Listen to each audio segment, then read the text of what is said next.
Ryan Davis looked at the door simply marked Burnage Agency and wondered if he was doing the right thing. He had seen a pop-up ad on the internet that said he should immediately visit the agency and was intrigued. The ad said no appointment was necessary and simply gave an address.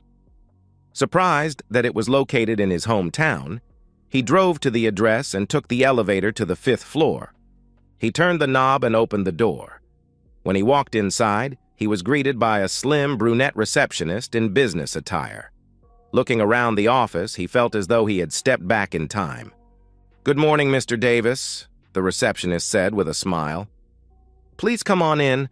Mr. Burnage has been expecting you," she added, pronouncing the name Burnage. "He has?" Ryan asked, a bit shocked. "Of course," she said, standing up. "Right this way, please." He followed her to a door marked Private. She tapped on it twice before opening it. He walked inside and noticed a smoky haze in the office. A well-built man in a dark business suit sat behind a large wooden desk. He looked up as they walked inside. "Good to see you, Mr. Davis," he said, extending a hand. "I'm Max Burnage. Please have a seat." He looked at the receptionist before speaking again. "Sally, would you please bring us some fresh tea?" "Of course, Mr. Burnage," she said, walking back into the front office. "You knew I was coming here to see you?" Ryan asked Max. "Of course," Max said.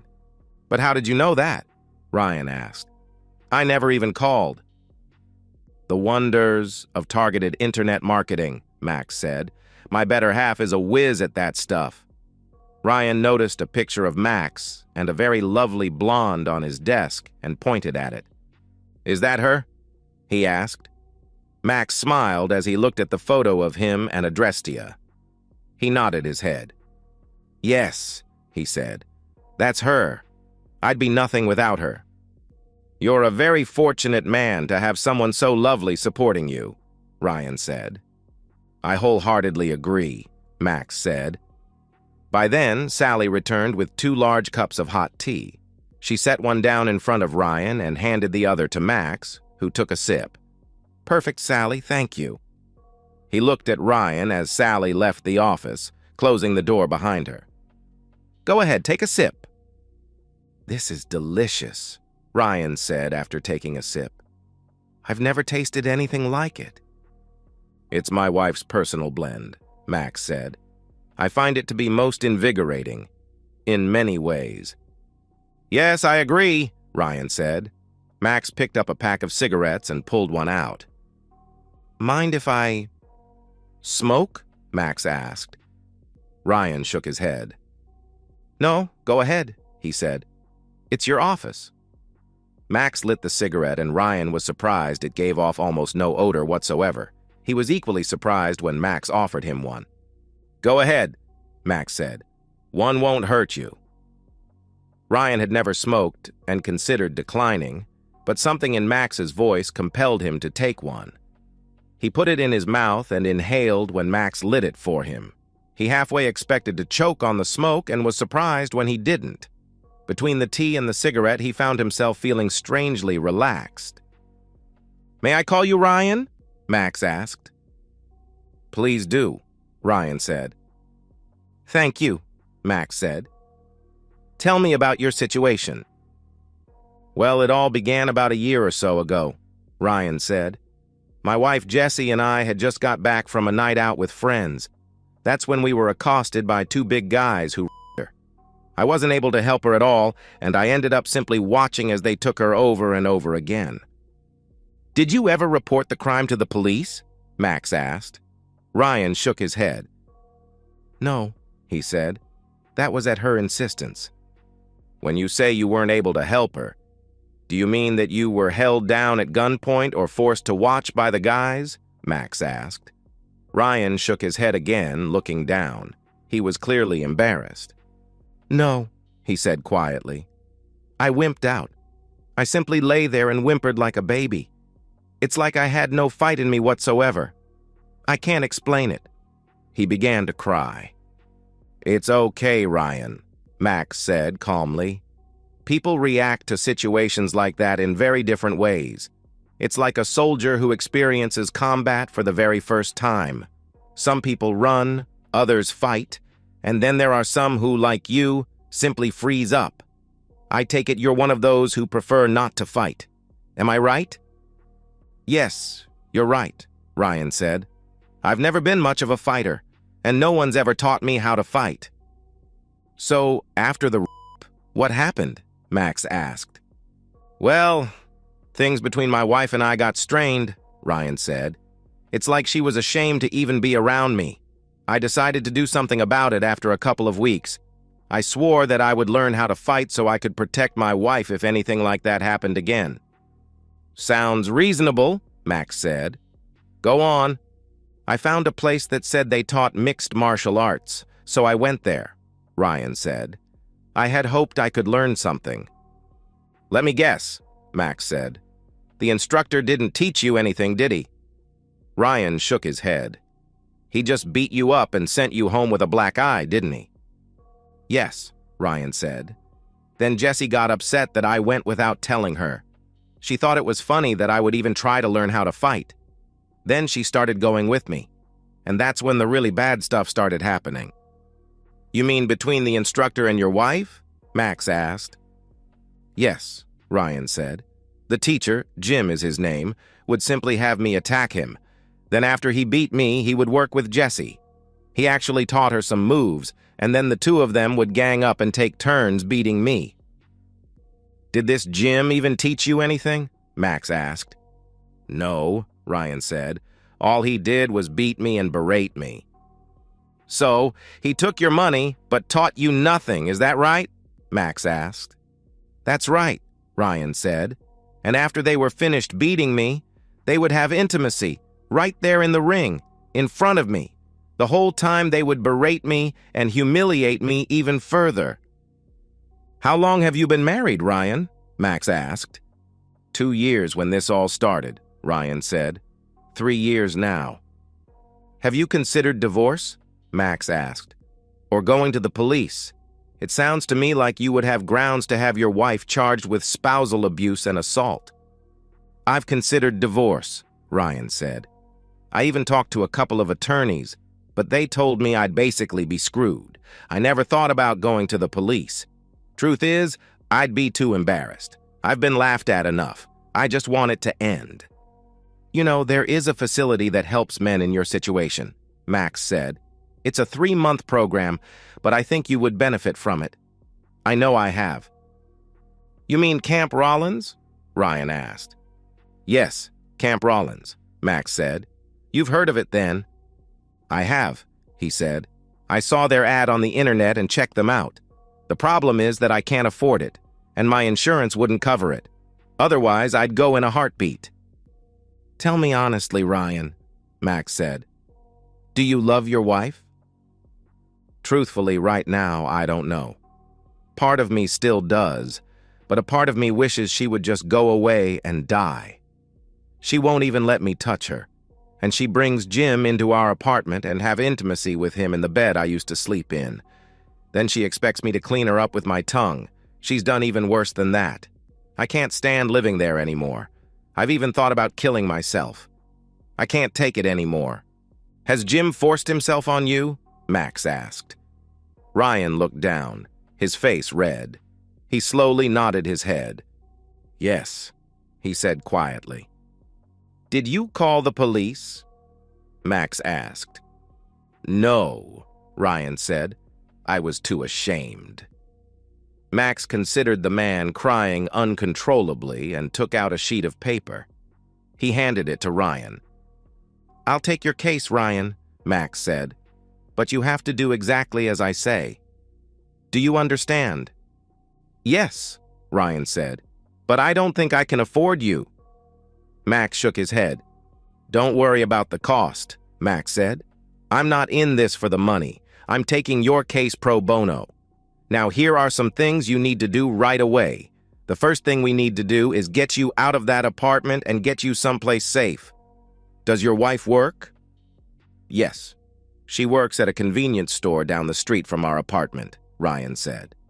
All right, Pack up your things and go to the address on this piece of paper. Tell them I sent you. I'll give you a card you can show them. They'll set you up with a room. Do not contact your wife. No one is to know where you are. Do you understand me?" "Yes," Ryan said. Max handed him a slip of paper. "What is this place?" "It's a safe house I set up for clients in your situation," Max said. "Do you have vacation time coming?" "Yes, I do," Ryan said. "Good. Take a week's vacation. If they give you any flack, you contact me immediately and I'll take care of it. You are to stay at the safe house unless I contact you. Do you understand?" "Yes, I understand," Ryan said. "Okay, now write down your address and the address of this so-called Jim. I'll be paying him a visit." Ryan wrote the address of Jim's gym and handed it to Max. "I have an attorney and a counselor on retainer. I'll arrange for them to visit you at the safe house. Any questions so far?" "Not at this time," Ryan said. "Good," Max said. "Remember, say nothing to your wife and stay away from her and Jim. They've already broken a number of laws and there's no telling what they intend to do next. You let me handle this from now on. Understand?" "Yes, I understand," Ryan said. Max nodded his head. "All right, go get your things and report to the safe house. Then call your work and take vacation," Max said. Ryan nodded his head and stood up. Max stood with him. "Thank you for everything," Ryan said. "You're welcome," Max said. He knew the pain Ryan was feeling. He had already seen the file Adrestia provided him on the man's marriage and knew all about the abuse he had suffered at his wife's hands. He sat back down and turned on his tablet. He entered the information Adrestia had given him on Jessica Davis and was soon watching her working behind the counter of a zip store. He activated the thought monitor and waited for it to sync up to her thoughts. The surveillance software and thought monitor were programs Adrestia had developed herself. As she once told him, she had doctorates in multiple disciplines and was quite good at all of them. She gave him the tablet with the software installed and showed him how to use it. He found it to be quite useful in his work. By now, the monitor had synced to her thought patterns, and he could read what she was thinking. "I can't wait for this shift to end," he read. "Jim said he'd be coming over tonight with a brand new electric cage for the wimp. I can't wait to see him writhing on the floor in pain." Max shut the monitor off in disgust and left the office. "I'll be back in a bit," he told Sally as he donned his fedora and long khaki double-breasted trench coat. Max stood outside the largely nondescript, run-down brick building housing Jim Carter's gym. He already knew Carter's history, 7-time world champion in mixed martial arts. His glory days as a fighter and founder of the art form were behind him, and he now languished as a teacher, training a new generation of fighters. He opened the door and walked inside. He looked around at the walls covered with large black and white photos of Carter in his prime. Carter taking down an opponent with his fist. Carter throwing a wild kick to an opponent's face. Carter with his hands raised in triumph. Carter accepting a trophy. As he walked around, he took in the trophies that sat in a case along the wall. All of them were inscribed with Carter's name. He took note of the boxing ring set in the middle of the gym and walked around, looking at the trophies and commendations. He stopped in front of a table that held 3 samurai swords, each one a different length. One of them he recognized as a wakizashi, the sword used in the suicide ritual known as seppuku. "Impressive, aren't they?" he heard a man ask from behind him. He turned to see a slim, gray-haired man wearing a GI with a black belt around his waist. He recognized him as Jim Carter, one of Ryan's tormentors. "Are they real?" Max asked, pointing to the sword set. "Of course," Jim said. "Perhaps you'd like a demonstration." "Thanks, but I'll pass," Max said. "So, do you want to learn how to fight?" Jim asked with a sneer on his face. Max shook his head. "Already know how to fight," Max said. "Personally, I find the spoken word to be more powerful than a fist." Jim laughed. "Seriously?" he asked. "Maybe you'd like to show me how that's possible." Max smiled, but there was no warmth in his smile. Jim's sneer disappeared. "Perhaps one day," Max said. "So, why are you here?" Jim asked. "I'm curious to know about your training sessions with Ryan Davis," Max asked. Jim snickered as he walked into the center of the ring. "What's it to you?" Jim asked. "Have you actually taught him anything, or are you just using him as a punching bag so you can be with his wife?" Max asked. "What has he told you?" Jim asked. "Answer my question," Max said, using his command voice. Jim felt a strange vibration in his head as Max spoke. What was this? He asked himself. He felt compelled to tell this man the truth. "Of course he's just a punching bag," Jim said. "And yes, Jesse and I torture him every chance we get." "Then I'll make you a deal," Max said. "What's that?" Jim asked. "I'll bring Ryan here next Friday. That's 1 week from today, at 5 p.m. You have Jesse here. Ryan will challenge you to combat in this ring, just you and him," Max said. Jim snickered. "Seriously?" Jim asked. "Seriously," Max said. Jim laughed as he nodded his head. "Okay, sure. Bring the wimp by here Friday. After I kick his back, I'll be here with his wife right here in front of him." Max shook his head. "No, you won't," he said. Again, Jim felt the strange vibration in his head. "You fancy yourself something of a modern-day samurai, don't you?" "Yes, you could say that," Jim said. "Good," Max said. "Here's the deal. If he wins, you take this and commit seppuku right there in the middle of the ring," he said, pointing to the short sword. "Got it?" Jim felt the strange vibration and found himself accepting the deal. "What about Jessie?" he asked. "She can either join you or turn herself into the police. I really don't care which. If she chooses the latter, she'll accept Ryan's terms of divorce with no questions asked." "But what if I win?" Jim asked. "In that case, you can live and keep Jessie, but she'll still accept Ryan's terms for divorce," Max said. "He walks away and the two of you leave him alone, forever. Deal?" Jim felt the strange vibration and wondered who this man was. He found himself nodding his head in agreement. "You have a deal," he said. "Be here, next Friday at 5 p.m. We'll be waiting." Max smiled grimly as he regarded Jim. "See, I told you the spoken word is more powerful than a fist," he said. "We'll be here. In the meantime, you and Jesse are to leave Ryan alone so he can prepare. He's already someplace safe, so don't bother looking for him. And one last thing." "What's that?" Jim asked. "No tricks," Max said. "Trust me, it won't go well for either you or Jesse if you try to pull something." "No tricks," Jim said quietly. Max tipped his fedora and walked out of the gym. Jim eyed him as he left. As the door closed, he wondered who this man was. "You did what?" Ryan asked when Max told him the deal he had made with Jim. "You know I can't beat him. He's stronger and more powerful than me." Max took his head in his hands and looked him in the eye. "Listen to me, Ryan, and listen good. It's time for you to man up. You're younger than him, and whether you know it or not, he's already shown you what to do and what not to do. You need to remember that. He's an old, washed-up has-been. His glory days are behind him, and he gets off on beating people like you." "Max is right," said a tall, thin man standing behind Max. "Ryan, this is Ralph Wilcox," Max said. "He was in a situation similar to yours once. He got help, and he's going to help you remember everything you need to know. But you need to trust him and listen to him. Understand?"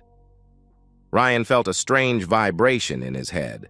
As the vibration wore off, he felt different, stronger, and somewhat more confident. Where did that come from? He asked himself. Deep down, he knew Max was right. He had to man up for his own good. He nodded his head. "Okay, Max," he said. "You're right. So what do I need to do?" "You work with Ralph and let Mike put together your divorce paperwork," Max said. "No matter what happens, you're going to stand up for yourself and dump the cheating woman." "All right, I'll do it." Max nodded his head and stood up. He pulled out a tablet and handed it to Ryan. "What's this?" Ryan asked.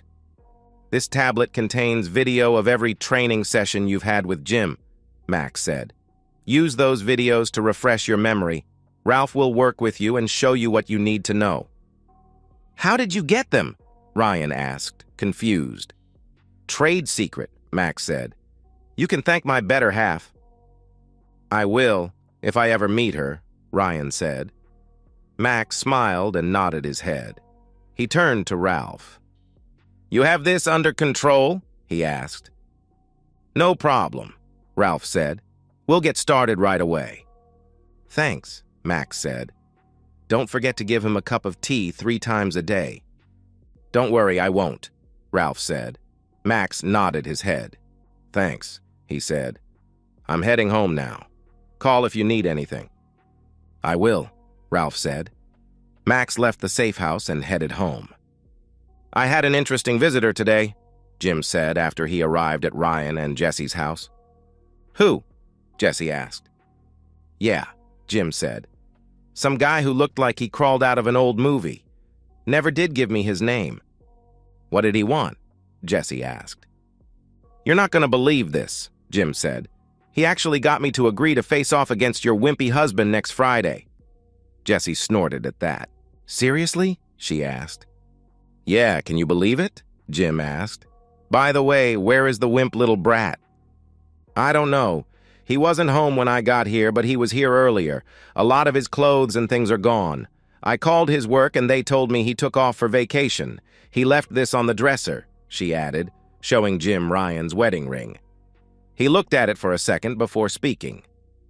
"So you have no idea where he is?" Jim asked.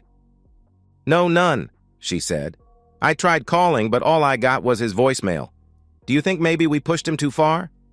Jim laughed. "Nah," he said. "Your husband's a wimp with absolutely no backbone whatsoever. Hell, I can beat him with one hand tied behind my back. Trust me, he's a glutton for punishment. Guys like him live to be pushed around. Now, why don't we adjourn to your bedroom and have a bit of fun?" She giggled as he moved in on her. "Okay," she said. "I've been thinking about this all day, but it won't be as much fun without Wimpy here to push around." "You are a nasty girl," Jim said. Disgusted, Max shut down the tablet and looked at the blonde goddess sitting next to him. "I must say, my love, I like your style," she said with a slight smile. "What made you think of doing this?" "There's an old saying," he told her. "Give a man a fish, and you feed him for a day. Teach a man to fish, and you feed him for a lifetime." She nodded her head as she thought about it. "I can see the logic in that," she said. "Do you think Ralph can really make a difference?" "I do," Max said. "Ralph has been trained by the best. Ryan's body already knows what to do and what not to do. His mind just isn't convinced yet. Ralph can help in that regard." "Do you think Jim will actually perform seppuku if he loses?"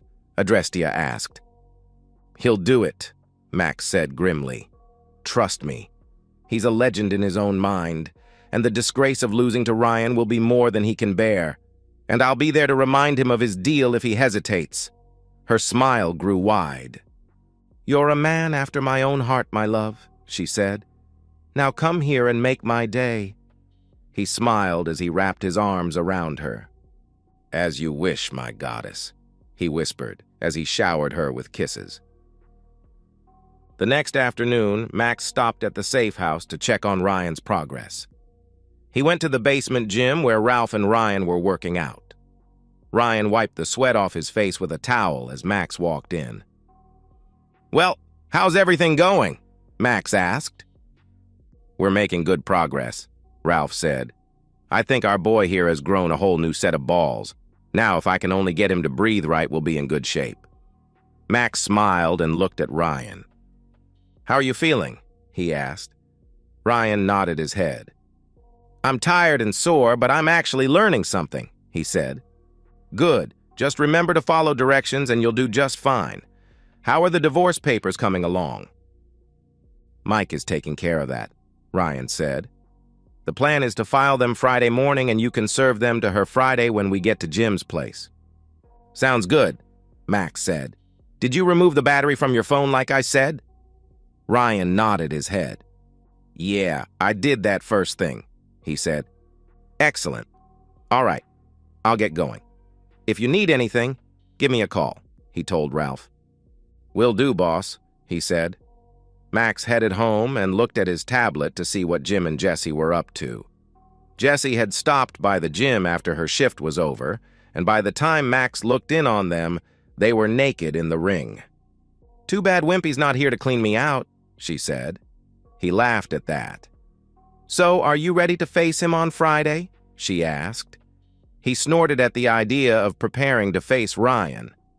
"I don't need to prepare," he said. "He'll probably trip over his own feet when he climbs in the ring like he did the first day he showed up. Hell, all I'll have to do is stare at him hard, and he'll go running to his mother crying like a baby. I can see it now." Mama, I need my diaper changed," he said, mocking Ryan's voice. Jessie laughed at Jim's impersonation of her husband. "You really hate him, don't you?" she asked. "Yeah, almost as much as you do," he said. She nodded her head. "Yeah, I used to love him, but I lost all respect for him the day I got I've never forgiven him for that. I'm just afraid that maybe we pushed him too far." He snorted at the idea. "Guys like him deserve to be treated like this," he said. "I guess you're right," she said. "Wait, that gives me an idea." "What?" he asked. "After you kick him Friday, why don't we make him do it?" she asked. "Do what?" Jim asked. "What we've always wanted to do," she said. "You'll hold him down and I'll take a dump on him." He laughed at that. "Seriously?" he asked. "Yeah, why not?" she asked gleefully. "It'll be the ultimate humiliation." "You're on," he said. Max ended the video surveillance and turned his laptop off. He couldn't believe people were capable of that kind of cruelty. "They are capable of that, you know," Adrestia said, handing him a glass of wine. She was good at that, responding to his thoughts. "I've seen it all, and believe me, they are very capable of that kind of cruelty." He shook his head in disbelief before taking a sip of wine. "I don't know how you've handled that all these years," he said quietly. "It hasn't been easy," she said. "That's why I need your love. I don't know what I'd do without you to remind me that there are still people with a sense of justice and humanity." He set his glass down and took her in his arms. She was so petite, so soft and warm, so much power in such a beautiful frame. He kissed her face and held her close. "And I'll always be here for you, my goddess," he said quietly. "I'll always love you." "And I love you, Max," she said, kissing him back. The next few days went as Max predicted. Ryan was getting stronger and more confident under Ralph's tutelage. Jessie and Jim met every day to have intimacy and plot even more humiliation for Ryan. Finally, Friday rolled around. Mike had filed the divorce papers and handed Max the copy to serve on Jessie. Max went to the safe house and collected Ryan and Ralph. "Are you ready?" he asked Ryan. Ryan, already dressed in a white guy, nodded his head, a look of determination on his face. "I'm ready," he said. Max looked Ryan in the face. "Listen to me and listen carefully," he said. "Follow Ralph's instructions to the letter. Don't speak to Jessie at all. I'll serve her the divorce papers. Jim will probably try to psych you out. Ignore him. Just do as Ralph says and you'll be fine. Understand?" Ryan nodded his head. "I understand," he said. As they drove to Jim's place, Ralph whispered instructions to Ryan. Ryan followed Max's directions and absorbed everything Ralph told him. When they got to the gym, Max parked and they got out. Max put on a pair of leather gloves and picked up the envelope Mike gave him earlier. When they went inside the gym, they saw Jessie sitting in a chair close to Jim's corner. She smirked as Ryan walked in, but her expression changed when she saw the look on Ryan's face. Something about him was different, and she began to get concerned. Max walked up to Jessie, holding the envelope with the divorce papers and a restraining order. "Jessica Davis?" he asked. She nodded her head. "I'm Jessica Davis," she said. He handed her the envelope. "You've been served," he said before walking away. She glanced in the envelope and saw the petition for divorce and the restraining order. A tiny part of her felt guilt, but that soon went away. "Well, let's get this little show on the road," Jim shouted from his corner of the ring. Ryan stepped into the ring, looking more determined than ever. Both Jim and Jessie were surprised, but Jim's boldness never wavered. He never had any respect for Ryan, and it showed. "Let's see what you got, little boy," Jim said as he danced around the ring. Ryan took the stance Ralph showed him, presenting as small a profile to Jim as possible. He looked Jim in the eye and waited for the older man to move. Jim chuckled and took a swing at Ryan, but Ryan suddenly wasn't there. Somehow, he had turned in a way that perfectly countered Jim's swing, and in the process, kicked at Jim's lower right leg, breaking the bone. Jim fell down in pain, grabbing his right leg. He looked up at Ryan, who was standing still, presenting only a side profile. Ryan eyed the older man and waited for him to rise and make his move. Jim got up slowly, favoring his one good leg. He knew he would have to take Ryan down with a single move. Unable to kick, he tried to close the distance between them. He hoped to get close enough to punch Ryan in the throat, and then the solar plexus. Ryan's face showed no fear, only determination, as he waited for the older man to move. Sure enough, Jim struck out with his right fist, but Ryan had moved again and kicked Jim's lower left leg, breaking that bone as well. The older man went to his knees, shouting in pain. "Ryan, stop it! You're killing him!" Jessie shouted from her chair as she stood up. "Sit down!" Max roared. Jessie sat down as soon as he spoke. Ryan wasn't finished with the older man and lashed out with a devastating kick to Jim's throat. Jim was in too much pain to block the kick and went down on his back, trying to catch his breath. Ryan stood back, out of Jim's reach, and waited for the older man to get back up on his knees. Finally, he managed to get back on his knees and looked at Ryan. Who was this man? Who had managed to defeat him, he wondered. "Do you accept defeat?" Max asked. Jim looked at him for a moment before slowly nodding his head. "Say it," Max roared. "I admit defeat," Jim said slowly. Max picked up the wakizashi, still in its scabbard, and tossed it in the ring. It landed right in front of Jim. "You know what to do," Max said.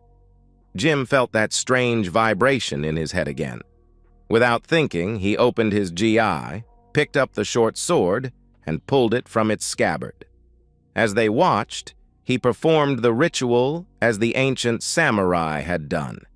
As he lay dying on the mat, Jessie screamed and tried to get up, but Max's last order prevented it. She cried as she sat in her chair and looked at Ryan. "Why?" she cried. He looked at her with hard, unloving eyes. He glanced at Max, who nodded his head. Looking back at Jessie, he spoke. "I once loved you with all my heart, Jessica. I admit, I was weak, scared, and didn't know how to defend you when you were raped. That was the absolute worst day of my life. For that, I am truly sorry. But I sought help, and I had hoped that I could learn how to defend you. But you shit all over my love with this piece of crap. And I can never forgive that. Right now, I hate you with every fiber of my being, and I wish to God I had never met you." "I'm truly sorry," she said, his words stinging her to the core. "Is there anything I can do to make you not hate me?" He looked at Max and Ralph for a moment before turning back to her. "Eat and die," he growled before stepping out of the ring. He walked to the door with Ralph. Max looked at Jessie with sadness on his face. "You heard the man," he said before turning away. They walked out of the gym as Jessie sobbed in her chair. Ryan, Ralph, Max, and Adrestia sat in the front room of the safe house and watched the news. Two people, a man and a woman, were found dead at Jim Carter's gym. Police said both deaths appeared to be suicide, providing no details. According to the report, the woman apparently killed herself shortly after receiving divorce papers. The unnamed man, the report said, was named in the divorce. "Are you okay?" Max asked Ryan. Ryan nodded his head, tears falling down his cheek. "Why did she do it?" he asked. Max shrugged his shoulders. "Hard to say why people do the things they do," he said. "Best thing you can do now is move forward with your life. There's lots of women out there. I'm sure one day you'll meet someone and fall in love all over again." Ryan shook his head. "I don't know. I don't think I could go through something like this again. But I know one thing." "What's that?" Max asked. "No one will ever call me a wimp ever again," he said. "Well, don't let it go to your head. Look, you have my number and you know where my office is. If you need to talk, I'll be here for you. Take some tea with you. It'll help you relax and clear your head. Right now, I think you may want to head home. I suspect the police may be stopping by. Tell them you were here with me discussing your pending divorce. I'll corroborate your story." Ryan nodded his head. "Okay, thanks. For everything." He shook everyone's hands, gathered his clothes, and left for home. After Ryan left, Max turned to Ralph. "Thank you for all your help," he said. "My pleasure," Ralph said. "You really think he'll be all right?" "I think so," Max said. "This whole episode has been very hard on him. I'll keep an eye on him for a while just to make sure." Ralph said his goodbyes and headed out.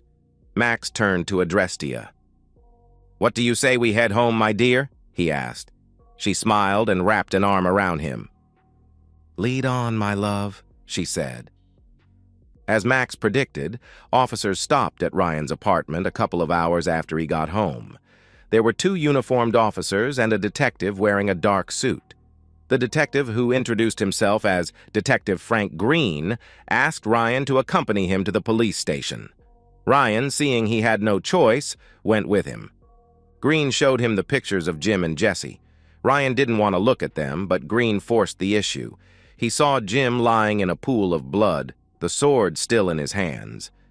Jesse was hunched over a toilet, her face in the bowl. He could see something on her face and wondered if she had actually tried to do what he said. Ryan sat in the room for 2 hours, telling and retelling the story of how Jim and Jesse had abused him for the last year. Green seemed sympathetic, but was clearly trying to get him to confess to killing them.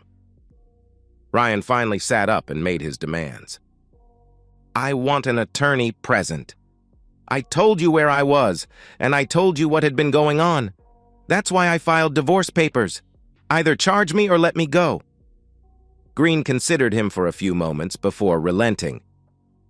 "All right, Mr. Davis, I'll check out your story. I may have to bring you back, so don't go anywhere. You got me?" "I got you," Ryan said. Green spent the next few days checking out Ryan's story. He spoke to Max, who corroborated Ryan's alibi and looked over all the forensic evidence. Nothing pointed to Ryan, but Green wondered how Carter's legs got broken. Green knew in his heart that Ryan had to be involved somehow, but there was no evidence to support that theory. Eventually, the case was finally ruled a double suicide. Ryan went back to work and began to pick up the pieces of his shattered life. He refused to claim Jesse's body, so her parents stepped in and made arrangements for her funeral, which he refused to attend. He let them take whatever they wanted of her possessions and gave the rest to Goodwill. He replaced the bed that Jesse and Jim had used to torment him, along with any other piece of furniture that reminded him of Jesse. He spent the next 2 years alone, but eventually met a girl at a company function, and the two began dating. At her insistence, he started seeing a counselor who diagnosed him with a mild form of PTSD. He enrolled in a martial arts class and is determined to never repeat the mistake he made with Jesse. And so, we've reached the end of today's story. Was it what you expected, or did it take a twist you didn't see coming? I'm curious to hear your thoughts. Share them in the comments below, and let's get a conversation going. If this story kept you hooked, make sure to hit that like button. And if you're new here or just haven't subscribed yet, now's the perfect time to join our community. I bring you fresh, captivating stories every day, so click that subscribe button and turn on notifications so you never miss out. Thanks for watching, and I'll see you in the next one.